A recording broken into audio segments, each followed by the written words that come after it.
Hello everyone, this is Defense Politics Asia, and this is the situation report, the summary for the day of 830 for the 2nd of June. Commander, do press the like button, subscribe. And I saw some comments complaining that it's very boring, I don't put videos and whatnot in. But the problem is if I put videos and whatnot into this video, it takes longer to do the video. Reports will become later. And then the video can get demonetized. Then it defeats the purpose of doing all these videos. So anyway, so we go into the frontline changes report. The past 24 hours is very eventful. A lot of changes in the front line. Most of it is Russian leaning. But there are some that is good news for Ukraine. Only one in the Zaporizhzhia region. So there's frontline changes over at Zaporizhzhia. This is the Kharkiv Front, Siversk-Bakhmut Front, Karlivka, Krasnohorivka, there's a few, Konstantinivka, Volodymyrivka, Staromayorsk, Luhivsk, and Robotine. So these are the frontline changes.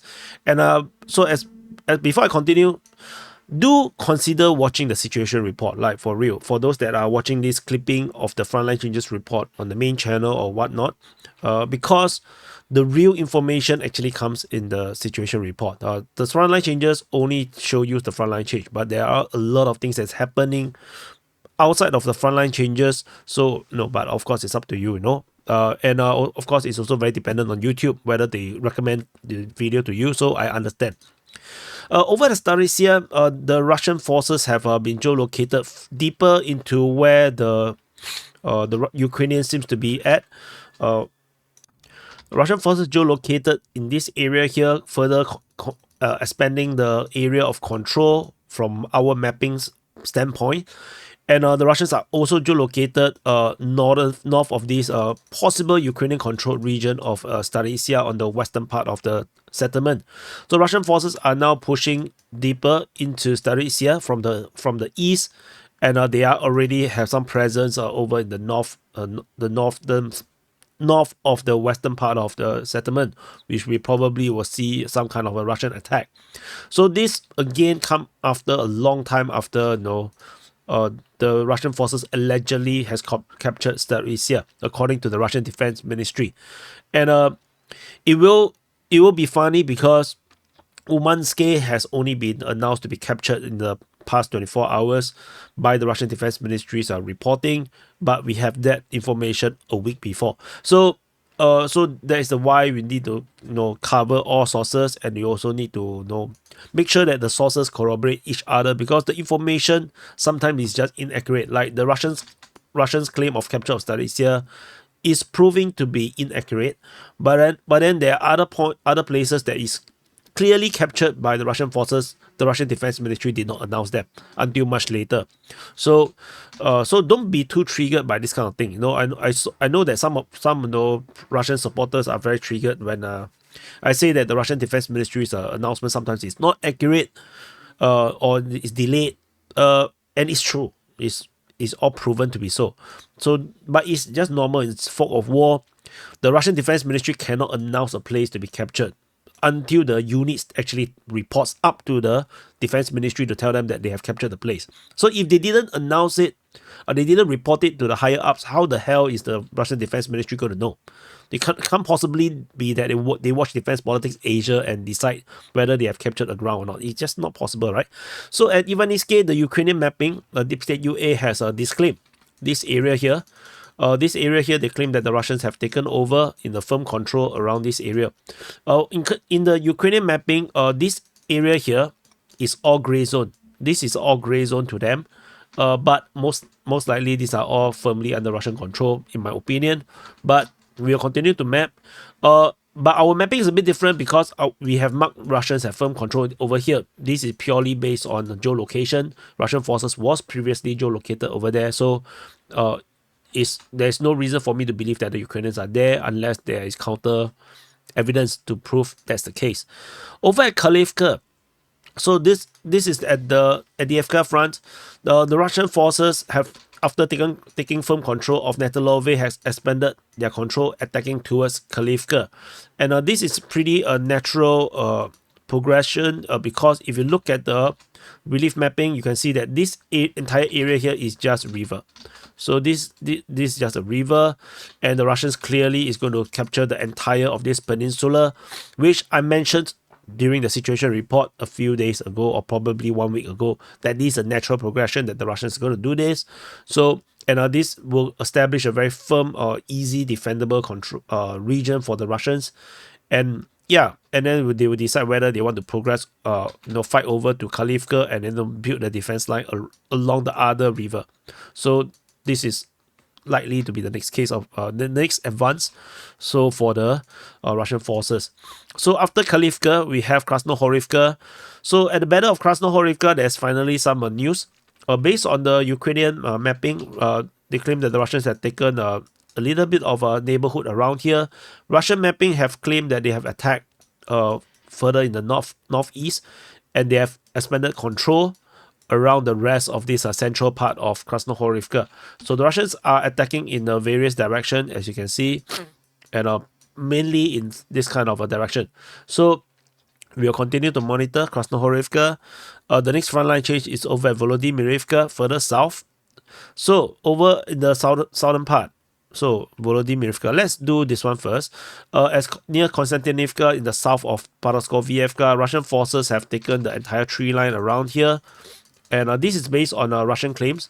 Russian forces have attacked in this area here and is now progressing down this ridge line.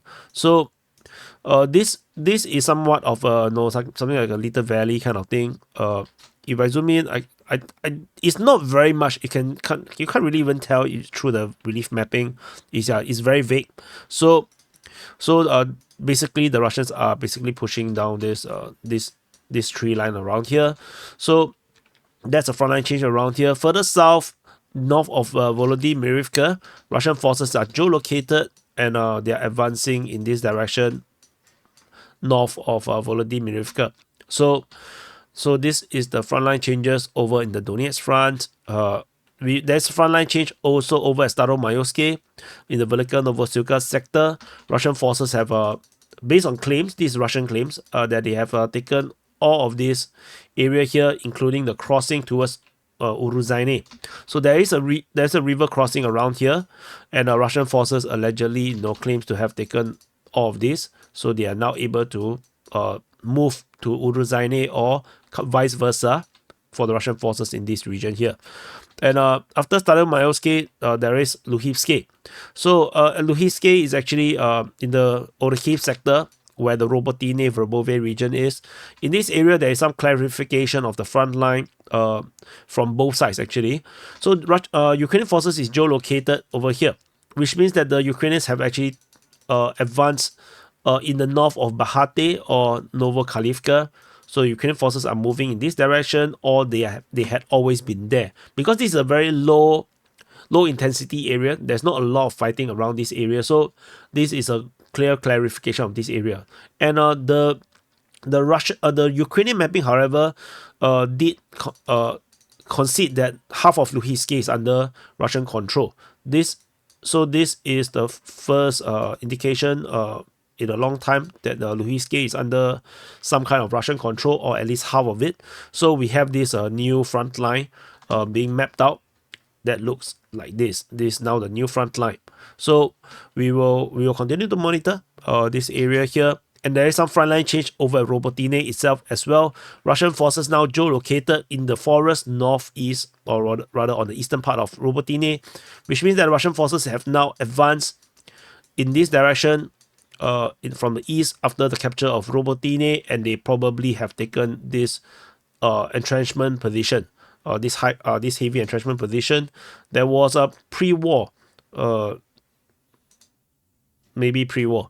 So that's all from this area here, and these are the frontline changes report for the past 24 hours. There is a lot of change, a lot of Russian progress. As per usual, on a daily basis, the Russians are continuing to move forward, and you can see that there is heavy frontline changes in multiple sectors, which is I personally attribute it to the Kharkiv diversion. So anyway, we move into the strategic and tactical reporting. And we move. First thing first is the Ukrainians are losing 2 MiG-29 over Ukraine. This time around is also by the air defense. This is reported by the Russian Defense Ministry. As usual, take a pinch of salt regarding this kind of information because we can never corroborate it. Over in the northern front, in the Sumy region, there's a geolocation of Ukrainian using drones attacking Russian forces just off Zvelikovo, and along the highway they hit some Russian troops across the highway. So this is a revenge against the Russians have been continuously attacking Ukrainian positions within the Ukrainian border. So the Ukrainians are hitting back. So very normal. It's just war. We move into the Kharkiv front. Over the Kharkiv front, the battle continues over the Kharkiv front. There is fighting. There is shouting. There's okay. Let me do the overall first. Can I zoom in? No, cannot. So there is shouting reported at Brokody. The Ukrainian forces counterattack at Lipsy towards Klipoke. Russian forces attack at Lipsy as well. Russians attack Nekushny. They're attacking at Zaporizhzhia. Russians are attacking in the area of Gatishev. This is a bit weird. We'll talk about it later. And the Ukrainians are counter-attacking at Voschansk. So this is the strategic situation over at the Kharkiv front.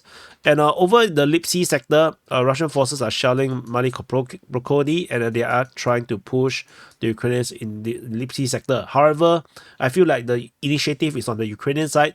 The Ukrainians are counter-attacking over at Klipoke, as well as fighting out of Lipsy. So this is the current situation over in this Lipsy sector. No changes. The fighting is still ongoing. Geolocation of a Lancet attack on the Ukrainian tank just off of Boschova, and then in the Kushny, there is still fighting being reported here. This is a continuation of the previous report from the previous SITREP.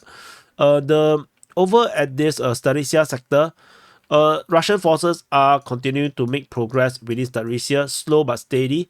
And there is further geolocation of Russian forces in the north of the western part of Zaporizhzhia, threatening to push in this area here. We still have this massive gray zone between Zaporizhzhia and Avdiivka. So this entire gray zone remains as a gray zone right now. No one knows what is the exact situation over this area here. So we'll have to continue to wait to see when there is this kind of some kind of clarification in terms of this area here. Over in the Voschansk sector, there is an interesting report from the Russian Defense Ministry talking about fighting in the Gatishev region.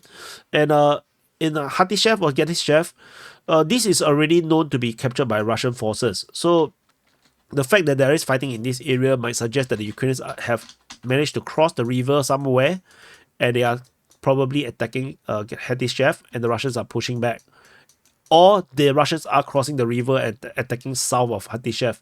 That is also a possibility, but tentatively this is a gray zone, and the Ukrainians are still on the counter attack over the Voschansk region. So there is no more geolocation or updates rather, except for one, which is the Russian troops shelling Ukrainians over in the north of this destroyed or damaged bridge in the middle of Voschansk. So the battle for Voschansk continue. We shall continue to monitor. And I have no idea lately, the more I report, the more choke my nose become. So we shall see. We shall see what happens to this. We will continue to monitor my nose, and we will continue to keep a lookout for my nose. In the area of Shuhuiv, there is a Lancet strike on the Ukrainian ammunition dump. So this is interesting. Why I even mapped it at all was because this is super far away from the border. It's almost 40 kilometers away from the Russian border, and the Lancets are wreaking havoc in the Kharkiv region. They are looking for targets, and the fact that they hit something so far away, shows that they are struggling to find targets, I guess. Because there's no reason to hit something so far away if there's more better targets to hit that will aid the immediate fighting over in the Kharkiv front. So hitting something this far away don't really do much. So we move into the Kupyansk front at in the Oskil's front. The Kupyansk front region, we have fighting reported at Sinkivka. And that's about it from this region here in terms of the fighting being reported. We have multiple geolocation at Stepovo, Novoselivska, in these two, as well as one just in the area of Pischany. These are all Ukrainian forces getting hit. So yeah, the fighting suddenly have died down around in the Kupyansk front. Going into the Svatove front, the entire fighting around this Novoyehorivka region, Makievka, all is not being reported. The only fighting is being reported is at Stemekivka. So this is probably even just not even fighting. It could be just shelling, because based on the geolocation, we have the Russians attacking Ukrainian forces within Stemekivka, and this could be basically what this report is about. So we move on from the Svatove front. At the Kreminna front, Russian forces are attacking Ukrainians over at Horivka region. Ukrainians counterattack at Dibrova. Information is coming from the Russian Defense Ministry. I just want to note, I forgot to tell you guys, there is no Ukrainian Defense Ministry report. It looks like they just they just report sometimes when they want, sometimes they don't want. So it's a bit disappointing, because I was pretty excited that the new guy is putting out so many reports a day, so we have a lot of information. Then suddenly there's no more information at all. So maybe he got sacked. Maybe he's like, why are you feeding the enemy so much information? So yeah, suddenly there's no more reports. So let's wait and see when is the next report. Over the Siversk front, Siversk itself got struck by lancers and some artillery shelling. Artillery and a tank was destroyed in the area of Siversk city. Ukrainians are counter-attacking at Rozdolivka, according to the Russian Defense Ministry. We move down to the Bakhmut front. In the northern flank, Russian forces are attacking Zeleniansky, Orikovo-Vasilivka, Kreminna, Novi, Chasivia, and Ivaniski. So the Russians are activating this front, the Bakhmut front, pretty much. Over in this sector, Ukrainians, as I mentioned in the Frontline Changes report, have disclaimed, showing the Russians are taking more firmer control around Ivaniski. And there is no much news in the area of Kreminna and Chasivia. Russian forces allegedly are attacking in this area here, but we have no more news currently. Geolocation of Ukrainian forces by Deep State UA, evacuating injured soldiers around here. Basically, they're saying that Western equipments are so much better than Russian ones, because they can evacuate their personnel. Yeah. So anyway, further south, in the southern flank, there is no fighting in the Klishevka and Drievka region, but the fighting is being reported at Ozeryanivka, according to the Russian Defense Ministry. There is some kind of push in this area. So let's wait and see how this develops. We move into the New York front. At the New York front, there is fighting reported at New York as well as Oleksandropil. This is very normal. Moving into the Avdiivka front. At the Avdiivka front, in the northern flank of the Avdiivka front, Ukrainian forces are on the counter. They are attacking from Novo-Alexandrivka. They are attacking in the Sokil region, Solovyove, as well as Novoporovsky. Russian forces are still pushing towards Yehenivka as well as Novoselivka Persha. So it seems like there is this massive counter-attack by the Ukrainians. The attack from Ocheretine is not being reported anymore. Looks like this area they have failed to do much, so they are now trying from another angle. So we shall wait and see how this develops. Geolocation at Sokil of artillery hitting a Bradley infantry fighting vehicle. Russian forces are also getting stopped by the Ukrainian actions. Moving further south, at Umansky, as I mentioned during the Frontline Changes report, Russian Defense Ministry announced the capture of Umansky. We have already reported the capture since the 24th to 25th of May, so they are around 1 week plus late in terms of their report. So it's a very, very peculiar situation where this one is is like they are very sure, then they announce the capture. But then for the situation with Zaporizhzhia, it's totally unconfirmed, but they announce the capture. So yeah, it is what it is. So over in the Netolove region, Russian forces are fighting in this area. They have hit south of Netolove, and they are geolocated just off Karlivka and are basically taking the entire peninsula. So they are now in a very secure position around here, as they are now taken position along the entire river. My guess is that they will continue into Karlivka, because it only makes sense to take all of this and then use the Voschar River as this new new front line, defensive front line. So, and I think that they may want to also continue to go north in this area here, and maybe clear out this entrenchment and then use another peninsula and fully protect Netelovy. So that will also make sense to capture Yasnobrodivka. And with this capture, they can actually go into the rear of Nevelsky. So everything makes perfect sense to do that. We move into the Battle of Krasnohorivka. Russian forces continue their Battle of Krasnohorivka with fighting reported moving in the northeast. They're hitting center and hitting west. So these are combination of reports from Ryber and Deep State UA. The fighting here continues to be very, very hard, very, very slow. The Ukrainians are doing a good job holding back the Russians. So that's about it. If you look at the report, it's super long. Yeah, they talk about a lot of things, but I don't think it's very important. They talk about like street by street. So we just continue to monitor the situation. Moving south, there is geolocation west of Boyeda with a Ukrainian tank getting hit by FPV drone. So you can see that the Ukrainians are putting a defense line along this front line.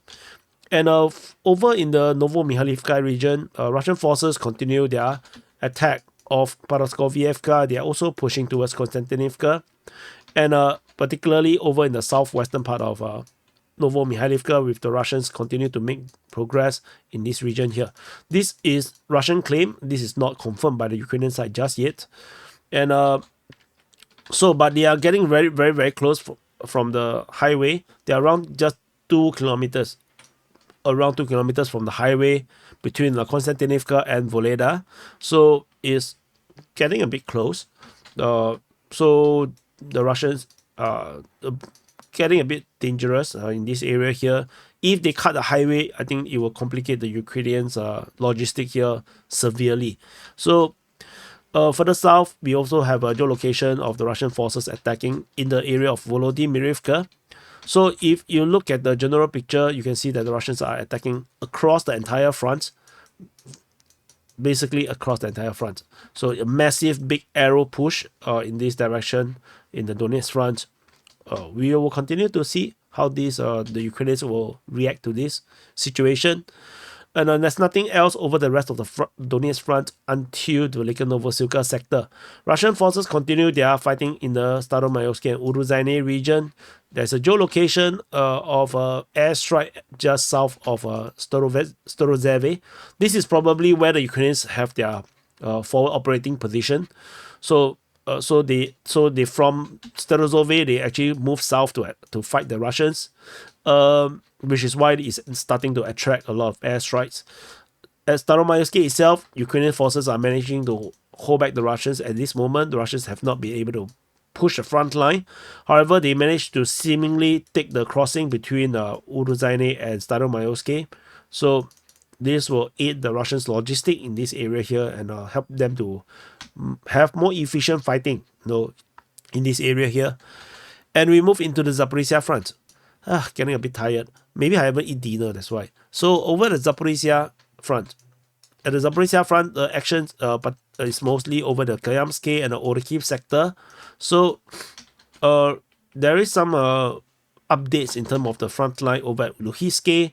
It's not an indication of fighting per se, but it's more of the front line change, where the Russians and the Ukrainians have the front line seems to clear up a bit, which makes a bit more sense.